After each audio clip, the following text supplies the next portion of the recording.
Bienvenue dans ma première vidéo sur cette chaîne.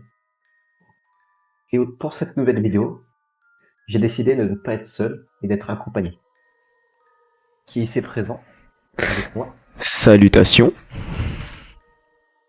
Et aujourd'hui, on va vous faire plonger dans l'horreur des backrooms. Le niveau 0 est le premier niveau des backrooms. Le premier niveau que beaucoup rencontrent après leur chute en enfer. Le niveau 0 est un espace non linéaire, rappelant les arrière-boutiques d'un commerce. À l'instar de son prédécesseur, toutes les pièces du niveau 0 paraissent uniformes et présentent des caractéristiques superficielles communes, telles qu'un papier peint jaunâtre, une moquette humide et un éclairage fluorescent mal placé. Cependant, aucune pièce de ce niveau n'est identique. L'éclairage installé scintille de manière irrégulière et émet un bourdonnement constant. Ce bourdonnement est nettement plus fort et plus gênant que le bourdonnement habituel des lampes fluorescentes. Et l'examen des luminaires pour en déterminer la source n'a pas permis de déterminer avec certitude la substance imprégnant la moquette. Ce n'est pas de l'eau, elle est impropre à la consommation. Les espaces linéaires du niveau 0 sont radicalement modifiés. Il est possible de marcher en ligne droite et de revenir au point de départ. Mais revenir sur ces pas entraînera l'apparition d'un ensemble de pièces différentes de celles déjà traversées. De ce fait, et compte tenu de la similarité visuelle entre les pièces, une navigation fluide est extrêmement difficile. Les appareils tels que les boussoles et les GPS ne fonctionnent pas dans le niveau. Et les communications radio sont déformées et peu fiables. Le niveau 0 est totalement immobile et dénué de la vie. Bien qu'il s'agisse de l'entrée principale des backrooms, aucun contact avec d'autres errants n'a été signalé. De nombreuses personnes sont vraisemblablement décédées avant d'en sortir, probablement par déshydratation, inanition et traumatisme psychologique, dû à la privation sensorielle et à l'isolement. Cependant, aucun corps n'a été retrouvé suite à ces décès hypothétiques. Tenter d'entrer au niveau 0 en groupe entraînera la séparation du groupe jusqu'à la sortie du niveau. Les pièces au papier peint rouge et à l'éclairage tamisé sont très rares. Elle est déconseillée de s'y approcher et d'y pénétrer. Les hallucinations sont courantes au niveau 0. Les plus courants étant le bourdonnement de l'éclairage augmente jusqu'à devenir assourdissant, puis se tait brusquement. L'apparition des portes, des escaliers, des jalus aigus, un langage semblable à celui des humains, mais ressemblant à aucune langue connue. Des mouvements dans la vision périphérique ressemblant à des insectes rampant sous le papier peint, qui disparaît une fois le mur observé directement. Un gazouillis semblable à celui d'un accès. Selon les analyses, les niveaux de CO2 augmentent à rythme soutenu au niveau 0. L'importance de ce phénomène est inconnue. Présent. Entité. Aucune entité n'est connue pour exister dans le niveau, y compris les autres humains. Si vous voyez, entendez ou rencontrez ce que vous croyez être un autre vagabond, ce n'est pas un humain. Entrée et sortie. Entrée. L'absence accidentelle de clipping hors des limites de la réalité est le moyen le plus cohérent d'accéder au niveau 0 et par extension au backroom. Les forteresses du niveau 283 contiennent rarement des portes en bois qui sentent la moisissure. Entrer dans ces portes mènera au niveau 0. Sortie. La sortie du niveau 0 n'est possible que par no clipping, ce qui entraînera toujours l'entrée au niveau 1. Comme les nouveaux arrivants au niveau 0 sont souvent peu familiers avec les mécanismes des backrooms, il est nécessaire de garder ses repères et de s'adapter rapidement à l'environnement afin de sortir. L'entrée à la salle Manil est très rare, mais possible, en marchant sur une distance considérable dans n'importe quelle direction. Contrairement au niveau 0, les vagabonds peuvent se rencontrer librement dans la salle Manil, mais la pièce est une impasse. Au contraire, il fonctionne comme une salle de rendez-vous pour les vagabonds qui survivent au trek. De plus, la documentation du MEG se trouve dans la salle de Manil, aidant les nouveaux arrivants à survivre et à s'échapper. Les instructions sur la façon du no-clip peuvent être trouvées dans Données manquantes. Niveau 0 points. Zenith Station. Ria Valpuri se tient à l'une des nombreuses fenêtres en verre de la station Zénith.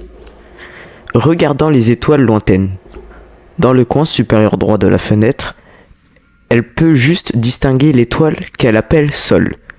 Et bien qu'elle ne puisse pas la voir, elle sait qu'autour d'elle se trouve une planète appelée Terre.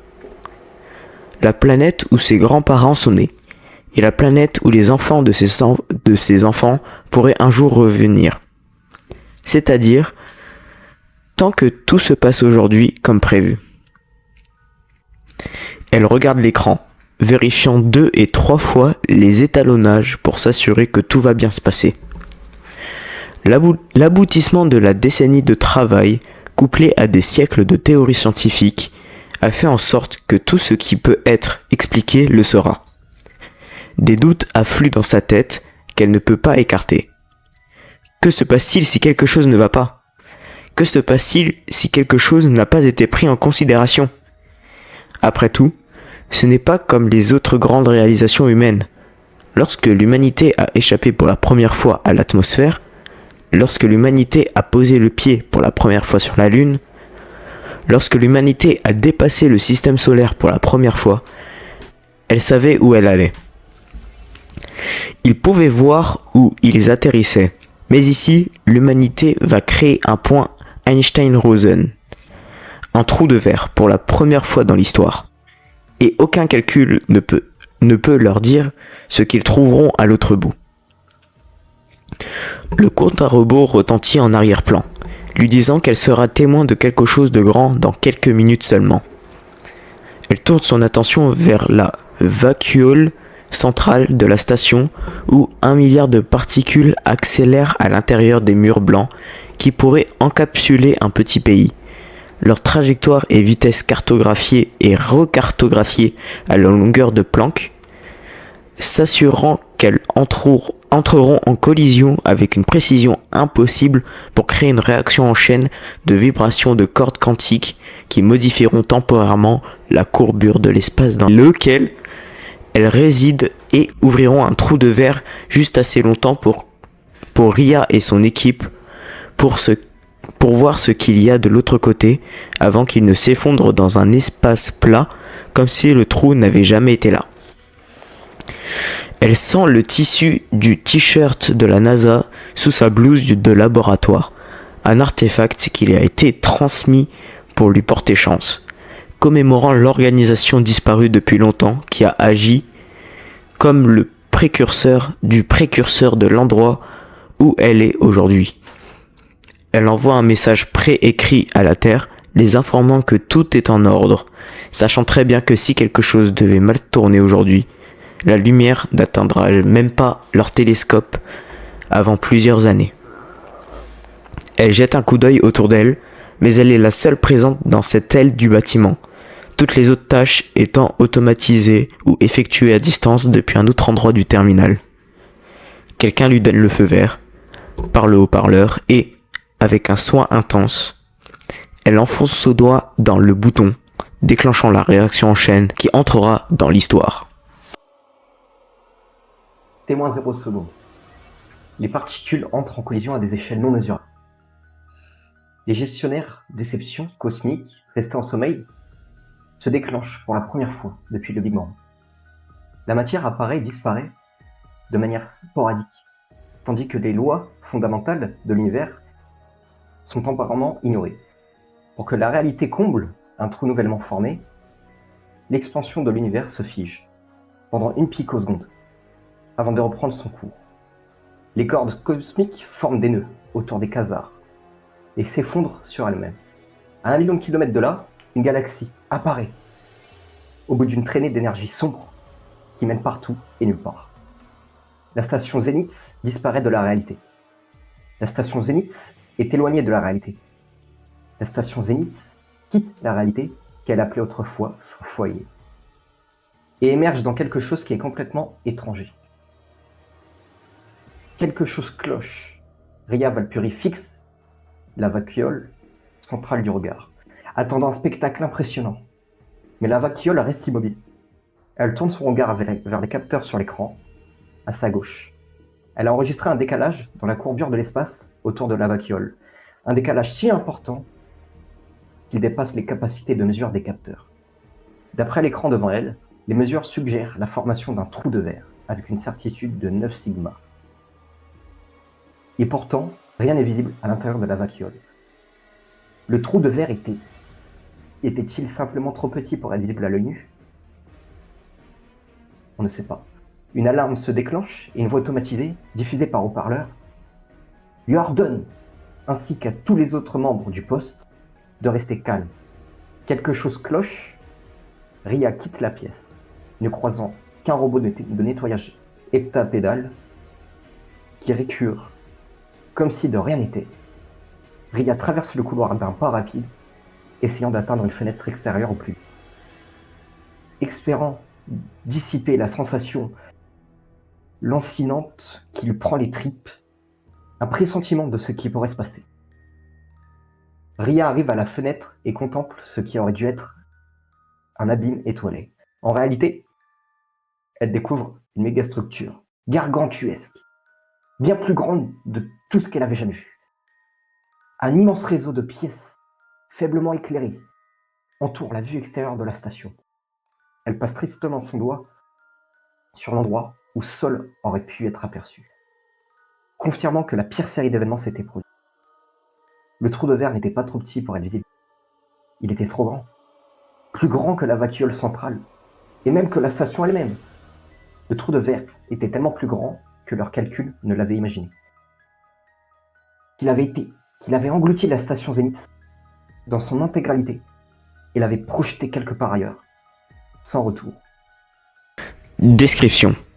Le niveau 0.1 est une énorme mégastructure que l'on trouve intégrée au niveau 0.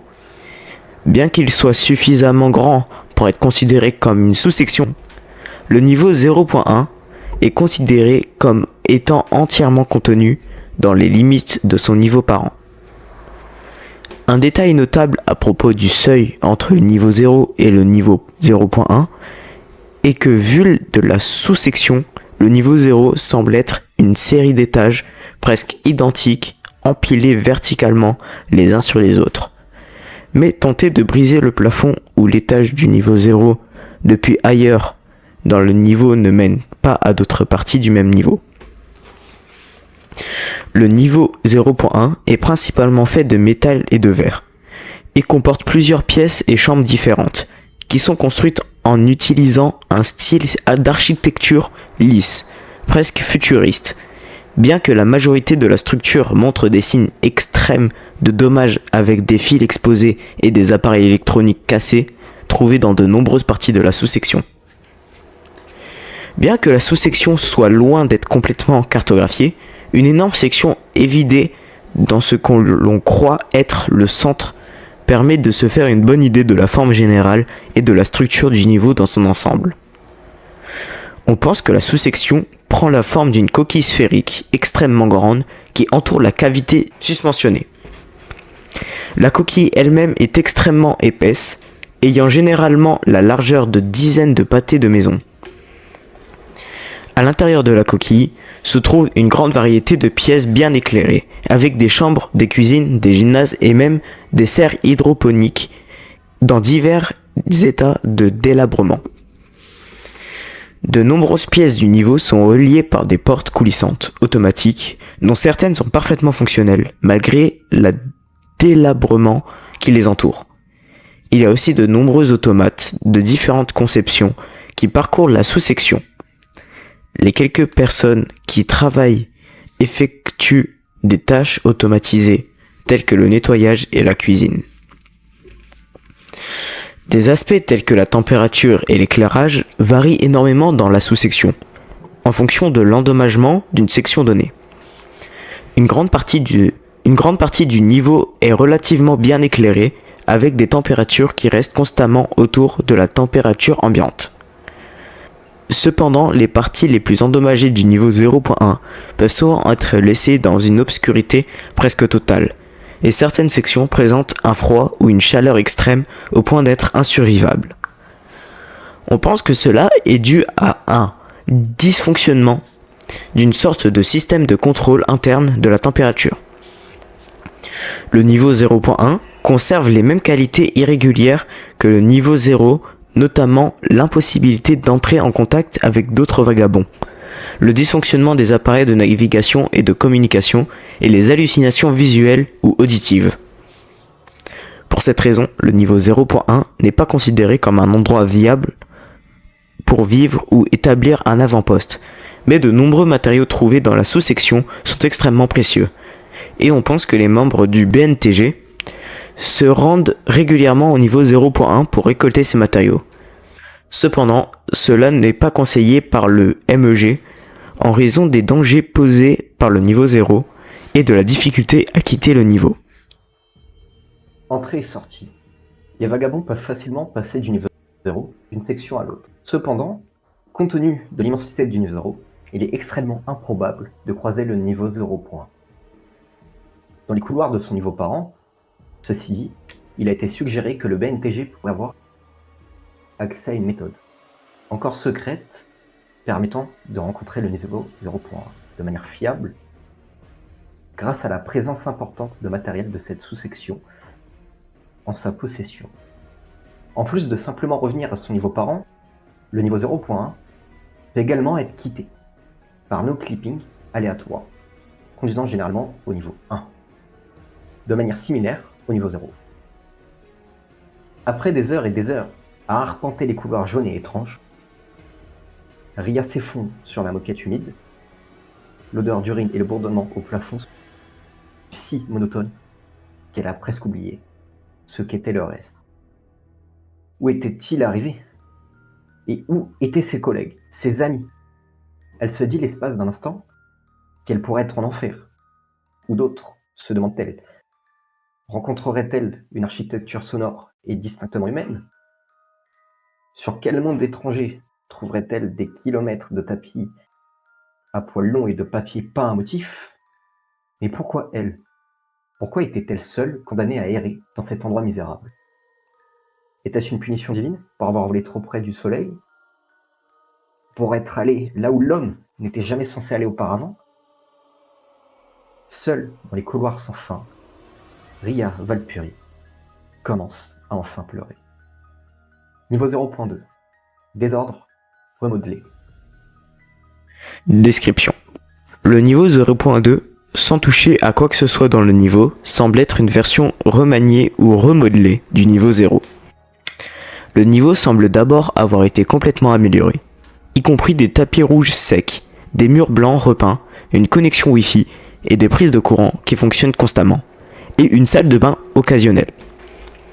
Contrairement à la plupart des niveaux, l'origine du niveau 0.2 est bien connue comme une création du mystérieux groupe d'intérêt connu sous le nom de Backroom Remodeling Co. comme une tentative de remodelage du niveau 0. En entrant dans le niveau 0, le niveau commencera à s'effondrer. Les carreaux de plafond peuvent tomber, les murs s'effondrer et le sol s'effondrera, révélant ce qui semble être une maison inachevée. C'est dangereux pour tout vagabond qui peut entrer, car les débris peuvent s'effondrer sur eux, et la poussière par la suite peut être très dangereuse. Cela s'arrête dès que la réaction en chaîne de destruction atteint la porte de retour au niveau 0. Et lors de la rentrée, il sera complètement réparé comme si de rien n'était. On ne sait pas si cet effet a été causé intentionnellement par les employés de Backrooms Remodeling Co. ou non. Base, avant-poste et communauté. À vrai dire, il n'y a aucune base, ni avant-poste ou communauté connue à ce niveau. Rien n'a été connu, rien n'a été observé. À part les entrées et les sorties. Les entrées. L'entrée au niveau 0.2 est plutôt facile. Une fois que le bourdonnement habituel des lumières du niveau est et que le tapis devient plus sec et que les pièces commencent à ressembler à celles en construction, il y a une chance de trouver une porte vers le niveau 0.2. Il faut juste la trouver. Mais pour ce qui est des sorties, vous pouvez quitter le niveau de la même manière que vous y êtes entré. Trouvez une porte qui, elle, vous ramènera de retour au niveau 0. Parlons d'exploration. D'exploration et de documents récupérés. Plusieurs documents liés à Backrooms Remodeling Co. ont été récupérés au niveau 0.2 et sont répertoriés ci-dessous. Voici un presse-papier trouvé au niveau 0.2, appelé document 1. Entreprise de rénovation d'arrière-salle, autrement dit, Backrooms. Le véritable ordre vient des meubles. Entreprise de rénovation des Backrooms. Le document 2. La cible étant le niveau 0, le secteur étant le A880-1. L'objectif de celui-ci est de faire des travaux de rénovation de classe A. La force opérationnelle envoyée est nommée 102-CX. Le superviseur est Major Took. Note de travail. Vous ferez mieux de lire ceci. C'est peut-être votre seule chance de sauver vos emplois. Chaque fois qu'on vous envoie tous les 4 diriger une mission, ça finit toujours horriblement. Et les supérieurs le remarquent et s'en prennent à moi. Voulez-vous tous garder vos emplois? Faites-le bien cette fois. Et ne voudrez pas que votre chef, capitaine, soit puni pour toute votre stupidité. N'est-ce pas? Sincèrement, Major Took, votre patron. Pour ce qui est du document 3, il s'agit peut-être d'un employé. Un employé qui a rayé pas mal de ses phrases et de ses mots. Cher Major Took, salut, c'est moi. Je sais que je ne suis probablement pas la personne que vous voulez entendre en ce moment. Surtout que j'écris ceci au lieu de travailler. Mais je me suis dit que je devais vous dire que tout va bien ici. Rien ne va pas. Enfin, à part quelques... Ouais, rien du tout. On travaille dur pour que tout soit aussi parfait que possible. On fait notre travail avec beaucoup d'efforts. Cette fois-ci, parce qu'on ne veut vraiment pas vous décevoir. Désolé pour le nombre de points d'exclamation. J'étais excité. Comment ça va à la base? J'espère que tout va bien là-bas. Je me disais que vous pourriez peut-être parler à vos supérieurs pour nous donner quelques chances supplémentaires. On a vraiment travaillé dur. Et je peux vous assurer que la plupart de ces dysfonctionnements n'étaient pas du tout de notre faute. Je devrais probablement... Le reste de la page a été retrouvé arraché. Niveau 0.3. Les chambres glacieuses. Le niveau 0.3 est une sous-section du niveau 0. Description. La description de cette sous-section est presque identique à celle du niveau 0. C'est juste que il y a de la glace partout. Des fiches, un peu comme le niveau 0. Parce qu'on retrouve toujours le Major Took. Alors on va lire ce que le Major Took nous a écrit. Ah, avion, Task Force 104 CX, qui nous paraît d'être l'armée de Major. La date était le 9 février 2019. L'objet de cette lettre ou de ce mail était une mission de rénovation, dégivrage des pièces glacées. Salut! Si vous recevez cet email, vous êtes chargé de rénover les chambres. La plupart des informations concernant cette mission se trouvent dans le document 6 juin. Bonne chance! Et le Major Took a livré 2 pièces. Devoir de rénovation, niveau 0.3. La cible étant le niveau 0.3. Le secteur, le A891-01. L'objectif, dégivrage et rénovation de classe B. Le groupe de travail, le 104 CX. Les membres de groupe de travail sont Place, Chris, avec et Evie. La date du début est le 9 février 2019. La date d'échéance est le 12 31 2019. Ou le 31 décembre. Du coup, ça serait le 2 septembre, excusez-moi, la date de début. Et non le 9 février. Parce que 31, c'est pas un mois. Bah attends, tu sais que moi quand même, j'ai date de début 0902 et date d'échéance 31-12. Moi c'est marqué comme ça. Hein. Moi, c'est 12-31. Vas-y, par exemple. Vas-y. Équipement supplémentaire. Les équipements supplémentaires sont 2 chalumeaux pour faire fondre la glace. Supplément. Après la catastrophe de la rénovation du niveau 0, nous comptons sur vous pour nous offrir des chambres propres, impeccables et confortablement chauffées. Alors profitez pleinement de ce que nous avons fourni. Compris ? Cordialement, Major Took. Et j'aimerais revenir sur un détail. Oui. C'est que quand il parle de la catastrophe, il parle du niveau 0.2. Et niveau 0.2, le Major Took crie par lettres sur ses travailleurs qui disent que ce n'était pas de leur faute, tout ce qui était arrivé. Mais qu'est-il arrivé ? On ne sait pas. Ils ne le disent pas. Nous allons peut-être le voir dans les autres documents qui suivent. Alors, Modeling Report 0909-2019. Tu veux le lire ? Oui. Vas-y, prends une image. Nous travaillons dur pour remodeler le niveau 0.3. Résumé. Il faut dire que ces pièces glacées sont en désordre, mais rassurez-vous, les progrès de la réparation vont bon train. Voyez-vous, ces tapis répugnants, lacés de givre grossier comme un gravier, nous les avons remplacés en un clin d'œil. Vous voyez ces murs nus parsemés de bouts de papier peint pâle, qui peuvent se détacher à tout moment? Nous les avons recouverts avec notre design amélioré.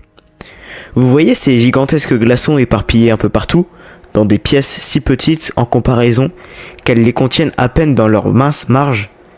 Ces chalumeaux en ont pris soin d'une manière excellente. Avec fait un excellent travail pour pomper ces gaz.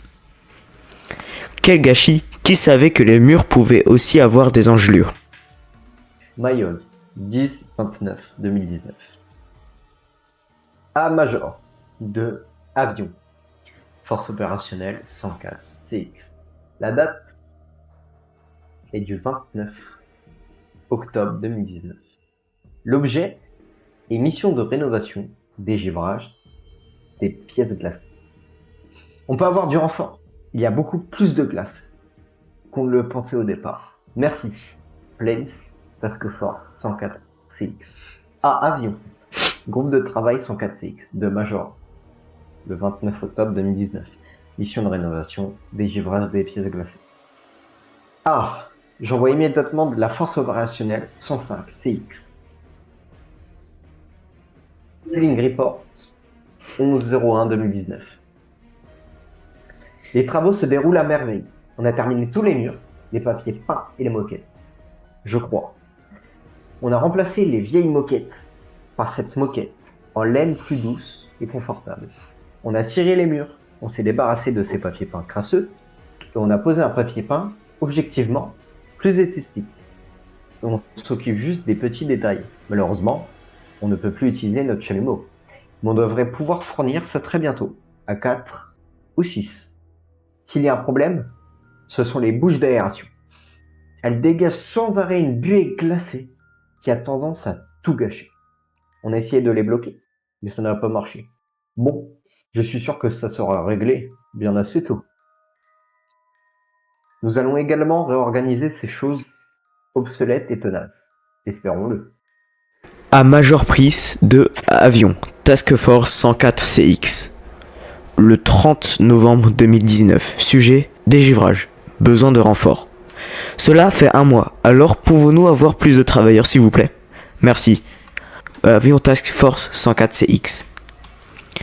Avion Task Force 104 CX de Major Prise. Date, le 30 novembre 2019, pardon.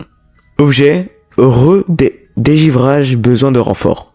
Quoi? Ne vous avons-nous pas déjà donné toutes les sauvegardes? Ne me dites pas que vous êtes tous en train de vous relâcher à nouveau. A Major Prise de Avion Task Force 104 CX. Le 30 novembre 2019.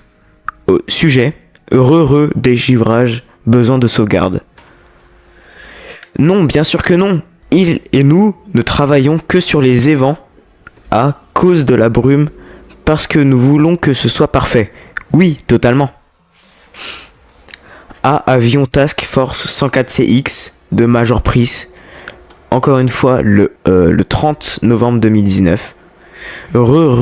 Dégivrage, besoin de sauvegarde. Bien, nous allons bientôt envoyer une autre task force. Juste pour s'assurer que tout est parfait. Résumé. Eh bien, nous ne faisons que polir les évents et tout le reste se porte très bien. Les tapis, ici, tiennent à peine la route. Les fonds d'écran ici se décollent de la gaie. Fabuleux. Nous sommes en train de polir ces conduits d'air vieux de plusieurs siècles pour les rendre à nouveau beaux et brillants. Ils sont cependant un peu troublants. Ils ont tendance à se clipser beaucoup et à être instables. Et nous n'avons toujours pas réussi à bloquer le Mi. Peu importe, ils vont certainement s'améliorer absolument au fur et à mesure que nous explorons le nettoyage des évents. Ne vous inquiétez pas. Regardez toute cette rouille, il y en a plus. Mayog, 12-29-2019. A Avion Task Force 104 CX de Major. Le 29 décembre 2019. Objet, enregistrement de la mission de dégivrage. Comment ça se passe? N'oubliez pas, cette mission est prévue dans les 2 prochains jours. A Major, Avion Task 104 CX, le 29 décembre. Enregistrement de la mission de dégivrage. On sait que c'est pour bientôt, mais on a presque fini. On pourrait avoir un autre groupe de travail ou quelque chose pour qu'on finisse ça.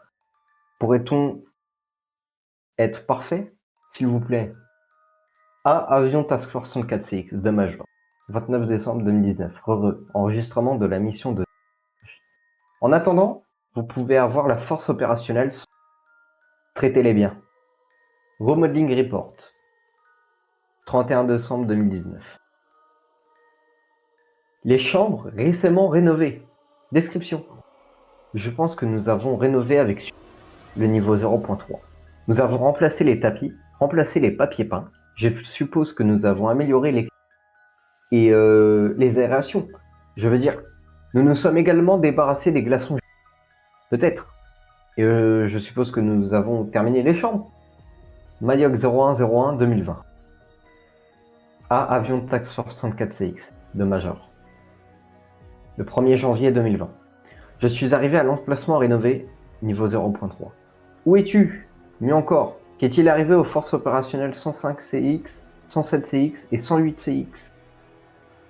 C'est quelque chose que personne ne sait, parce qu'aucune réponse n'a été donnée.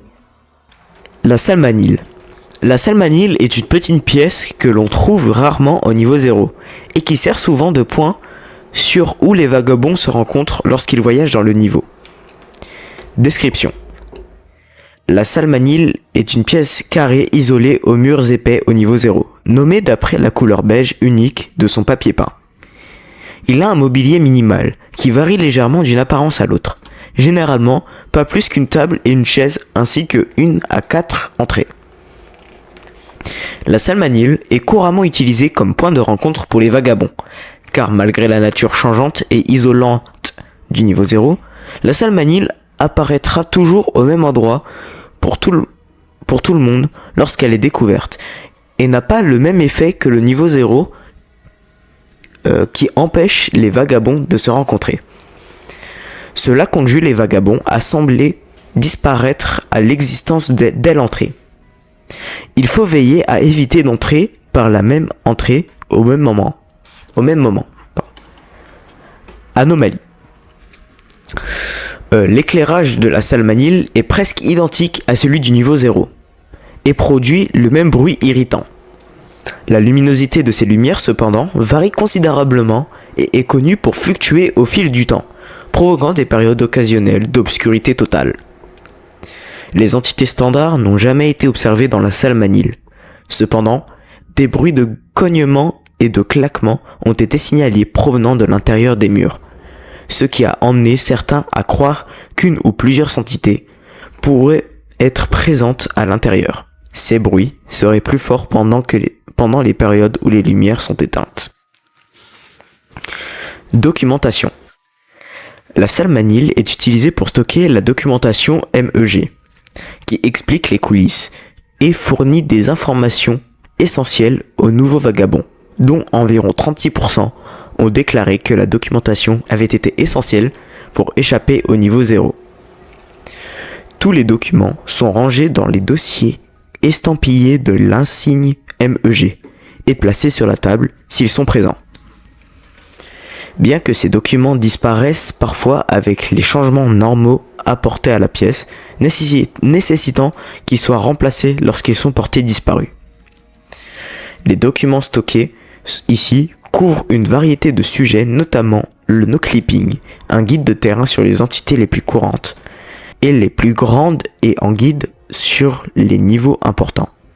Un exemple de document peut être consulté ci-dessous.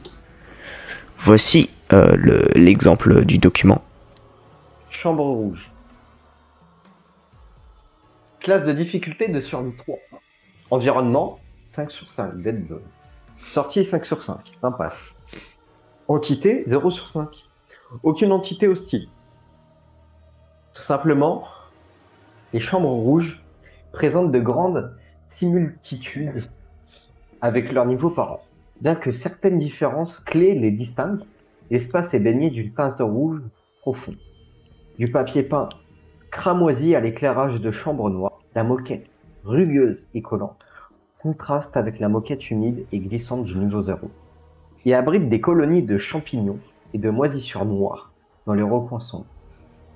Les communications radio dans la zone sont aussi peu fiables qu'au niveau 0, et plus un sujet y reste longtemps, plus la qualité de la communication se dégrade avant de s'interrompre complètement. Le MEG a recensé 3 cas d'agents de terrain victimes des chambres rouges, dont aucun n'a été revu après la dégradation de leur communication radio. Ces éléments suggèrent qu'il est extrêmement difficile, voire impossible, de s'enfuir. Durant ces brèves communications MEG, la zone a été décrite comme viscéralement inconfortable et généralement pénible à vivre. Les personnes affectées font état de sentiments de dégoût, de désespoir et de paranoïa, ainsi que la claustrophobie. Ces émotions fortes aggravent le stress, souvent associé à la rupture brutale avec la monotonie du niveau 0. Il est interdit d'approcher ou d'entrer dans ces pièces. Si vous les repérez, détournez-vous et n'essayez en aucun cas d'y pénétrer.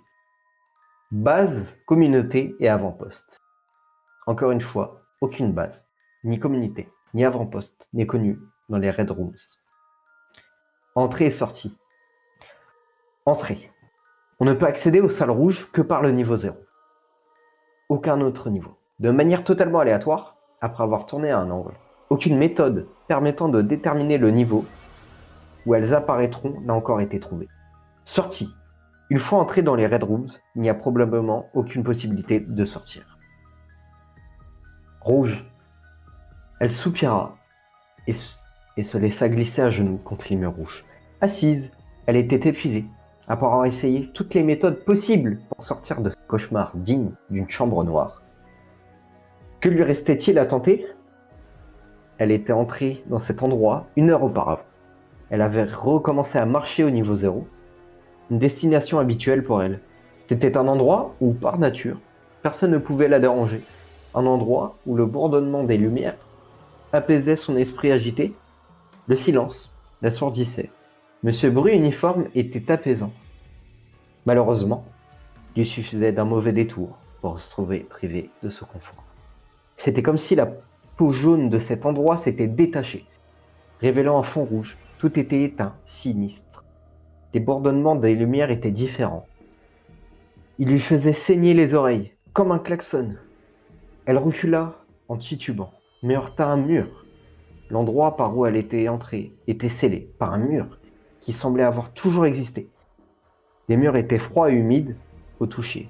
Lorsqu'elle les inspecta, des cloisons sèches. Elle regarda autour d'elle. cherchant un moyen de se mettre en sécurité.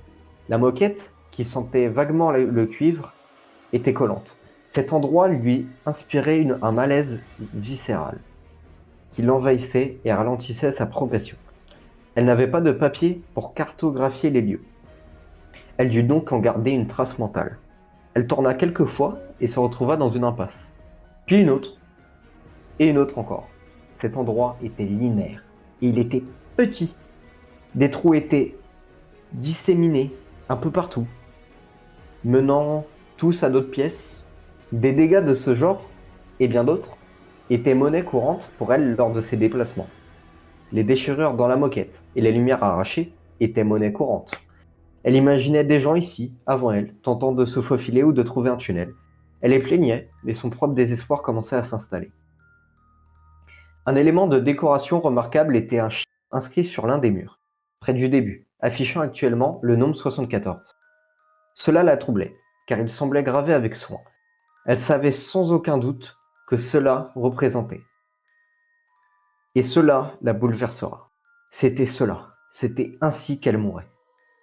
En désespoir de cause, elle escalada maladroitement l'un des étroits trous du mur, s'écorchant la jambe sur une fondation en bois. Elle continua son chemin à travers cette nouvelle série de pièces, cherchant à nouveau une sortie. Mais je suis déjà venu ici. Ses pires craintes se confirmèrent, tandis qu'elle scrutait cette nouvelle zone à la recherche de signes. Mais en vain. Ils étaient identiques à ceux qu'elle avait déjà visités. Salle de départ, couloir à un virage. Salle de comptage, couloir à 2 virages, salle vide. C'était un chemin qu'elle connaissait pour aller d'un trou à l'autre. Elle réessaya dans cette nouvelle salle vide. Salle de départ, couloir à un virage. Salle de comptage, couloir à 2 virages, salle vide. Salle de départ, couloir à un virage. Salle de comptage, couloir à 2 virages, salle vide.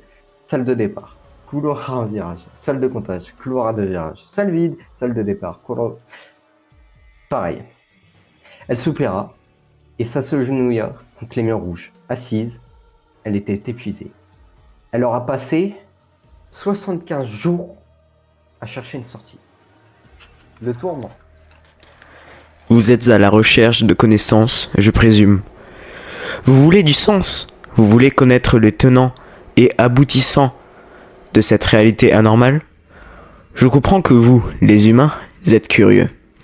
Cependant, je vous découragerai fortement de vous aventurer davantage. Vous, les vagabonds, vous ne savez pas dans quoi vous vous embarquez. Peut-être n'avez-vous jamais appris la vérité. Malheureusement, cet endroit ne peut pas offrir cela. Ni cette base de données, ni votre conscience, ni votre système de croissance. Les backrooms sont infinis. Votre esprit ne peut comprendre que tant de choses avant de s'autodétruire. Vous restez donc là, un grain de sable sur la plage, tourmenté par le déferlement des vagues. Votre temps dans les backrooms sera rempli de souffrances sans fin. Peu importe à quel point vous essayez de contrôler votre destin. Plus vous en apprenez sur les backrooms, plus votre esprit fragile s'effondre. Peut-être que votre esprit volontaire a d'abord résisté aux vagues déferlantes de la vérité, mais votre voyage, malheureusement, doit prendre fin. Finalement, les puissantes vagues vous submergeront et gagneront. Ce n'est qu'une question de temps, avant qu'ils ne vous lavent enfin et vous envoient ici une représentation métaphysique du purgatoire. Le tourment est une anomalie incompréhensible à l'intérieur des backrooms. Bien que la rumeur l'existe, il ne peut pas être entré de manière conventionnelle, voire pas du tout. Description. Les backrooms sont une prison. Mais ce qui se trouve au-delà de ce plan de réalité est inconnu. L'infini est imprévisible. Même si l'on pourrait éventuellement s'échapper des backrooms, le voyage au-delà, pour l'instant, reste non documenté et indéfini. Les humains ont peur de l'inconnu et créent donc des théories dans une tentative futile de l'expliquer. Il ne pourrait pas être plus éloigné de la vérité. Peut-être que l'ignorance est vraiment un bonheur.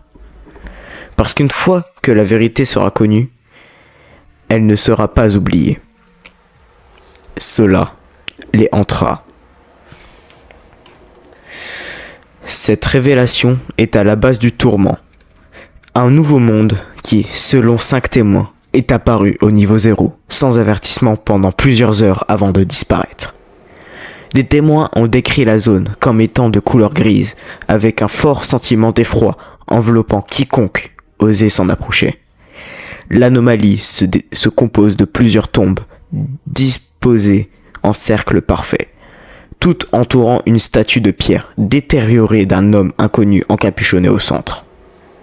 Des arbres morts d'environ 7 pieds de haut peuvent être vus à côté des tombes aléatoires, disposées de la même manière en cercle. Les feuilles en décomposition de ces arbres jonchent le sol et produisent un cri perçant lorsqu'on marche dessus. L'obscurité engloutit toute la zone. Une lune solitaire et stationnaire dans le ciel sert de seule source de lumière à cet endroit. Un épais brouillard gris entoure l'environnement, limitant la visibilité à 5 pieds et faisant frissonner les vagabonds. L'inscription de chaque pierre tombale contient un nom identifiant l'homme mort, une courte phrase décrivant la cause du décès et de date, présumée entre la date de naissance et la date de décès. Malgré le fait que le MEG pour identifier les noms, aucun d'entre eux n'a été lié à des vagabonds connus. Lors de la première et unique rencontre avec le tourment, lors d'une expédition de réapprovisionnement, la couleur grise du brouillard a commencé à saigner dans le fond d'écran jaune du niveau 0, qui a progressivement perdu sa saturation au fur et à mesure que l'anomalie se propageait. Tous les objets, entités ou humains entrant en contact avec la surface anormale ont rapidement pris une couleur grise avant de se dissoudre en cendres. Auparavant, on pensait que les vagabonds qui subissaient ce sort mouraient. Ce n'était que partiellement exact. Le MEG, grâce à des recherches approfondies et à des tentatives pour contacter le seul survivant du tourment, a conclu que bien que les corps physiques n'existent plus, l'âme erre toujours librement.